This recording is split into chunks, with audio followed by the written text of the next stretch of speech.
Para naman sa ating biyahe balita, good news. Dahil muli na namang kinilala ang bansa dahil sa natatangi nitong ganda.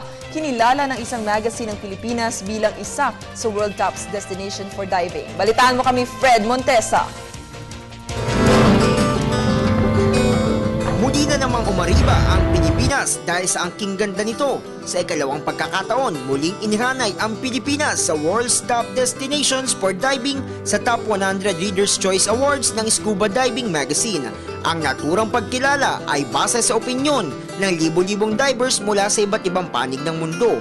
Ang Pilipinas na bahagi ng Pacific at Indian Ocean ay tinagurang Best Value of Diving Dollar ng nasabing magazine na totoo naman dahil sulit ang gagastusin pag nasilayan ang angking yaman ng karagatan ng Pilipinas.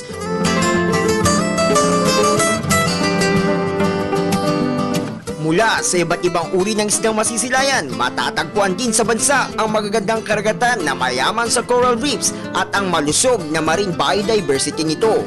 Pumangalawa naman ang Pinas sa Best Macro category habang pang-apat sa Best Underwater Photography at pumangatlo naman sa Best Overall Diving category na sumunod sa bansang Palau at Indonesia.